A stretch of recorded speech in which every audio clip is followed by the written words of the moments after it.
President signed into law a new anti-terrorism bill. You will lose your liberty. Sometimes the spirit becomes so powerful in a place where it's like electricity. And you can't stay still. And you can't stay still. Power of the spirit. Sometimes the spirit becomes so powerful in a place where it's like electricity. And you can't stay still. And you can't stay still. Power of the spirit. There is a chance for the President of the United States to use this disaster to carry out the New World Order. This mass terrorism is the new evil in our world today.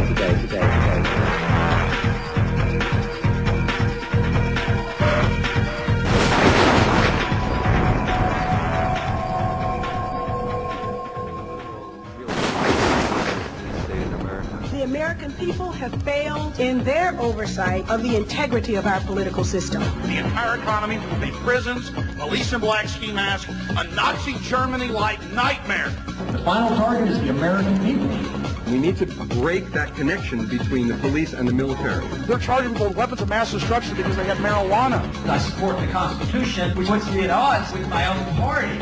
There really is an Illuminati. There really are 13 families. They own the big banks and print the money.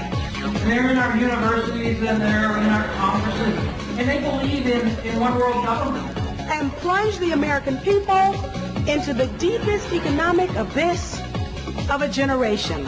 If we have, or when we have another attack, it looks like they'll come with more legislation. Again, problem, reaction, solution, over and over again.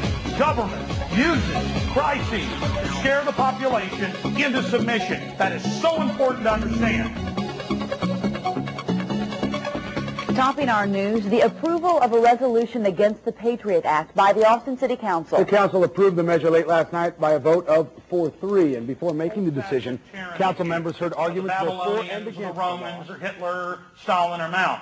We're fighting a push by a scientifically crafted dictatorship that is sworn to dehumanize you and your family. The country is getting poorer. There is no doubt in my mind. A lot of people are going to get poorer. They're going to get poorer because the country is poor. And they have exhausted now the tools that they have used traditionally since we've had our Federal Reserve, especially in the last 30 or 40 years. The tools that they have used to get us out of recessions have always been fiscal stimulation. Government spend money, run up the deficit, print more money. Well, this time around, they've been doing that, at excessive rates.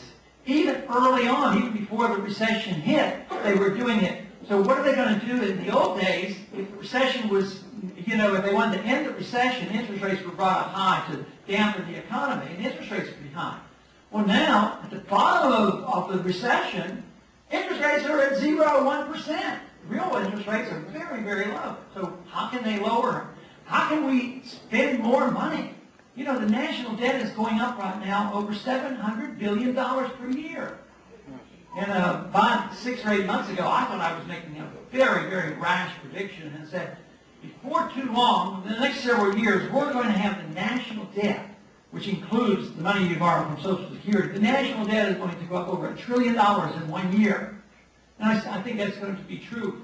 But there's going to be a limit to this. Eventually what happens, it runs out of steam, the dollar loses its value, interest rates go up anyway, which they have started to do, inflation comes back, and you have inflation with recession and depression. And the government can't function.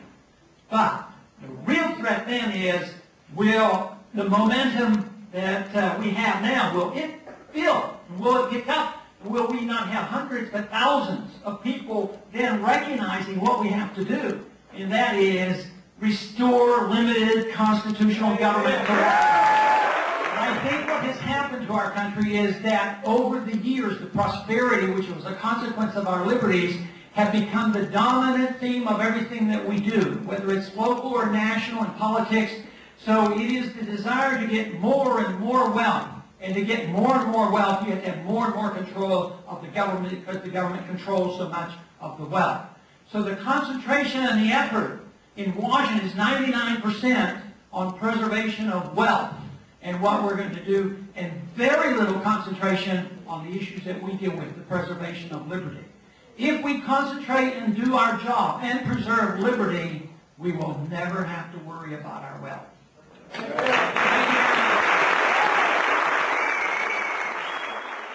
Okay, he asked you if there's an international conspiracy to overthrow our government. The answer is yes, but probably not in exactly the terms that you're inferring, at least my understanding. I can't go and say, well, I know the 25 people who meet and have made these plans, and this is what's going to happen. I think there are 25,000 individuals that have used office of ours. And they're in our universities, and they're in our congresses, and they believe in one world government. And if you believe in one world government, then you're talking about undermining national sovereignty, and you're talking about setting up something that you could very well call dictatorship. And those plans are there, but they're not quite, I don't see them as quite as sinister as a plot. I think it's a philosophic fight. They believe in this. The people I know believe in internationalism, the United Nations, and some of those people who voted against the war didn't vote against the war because of not having a declaration of war. They wanted more support from the United Nations.